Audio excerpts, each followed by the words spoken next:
ঠান্ডা, কাশি, সর্দি ও অ্যালার্জি কমায় যেসব খাবার ঠান্ডা, কাশি, সর্দি ও অ্যালার্জি কমাতে সাহায্য করে এই সব খাবারগুলো নিয়মিত খেতে পারেন। ১.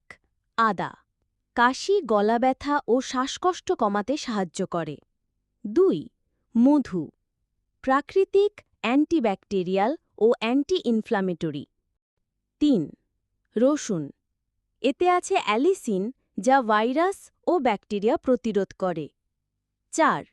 লেবু ও ভিটামিন সি সমৃদ্ধ ফল রোগ প্রতিরোধ ক্ষমতা বাড়ায়, সর্দি কাশি দ্রুত সারতে সাহায্য করে। ৫. হলুদ প্রাকৃতিক অ্যান্টি অ্যালার্জিক ও অ্যান্টি ইনফ্ল্যামেটরি। ৬. গরম স্যুপ চিকেন স্যুপ শ্বাসনালী পরিষ্কার করে, নাক বন্ধ কমায়। ৭. বাদাম ও বীজ আখরোট, আমন্ড, ফ্ল্যাক্সিড, সূর্যমুখী বীজ এতে থাকে ওমেগা-3 ফ্যাটি অ্যাসিড যা অ্যালার্জি ও প্রদাহ কমায়। ৮.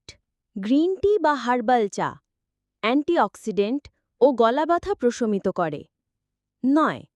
পেঁয়াজ এতে আছে প্রাকৃতিক অ্যান্টিহিস্টামিন কোয়ারসেটিন। ১০. দই প্রোবায়োটিক সরবরাহ করে ও রোগ প্রতিরোধ ক্ষমতা বাড়ায়।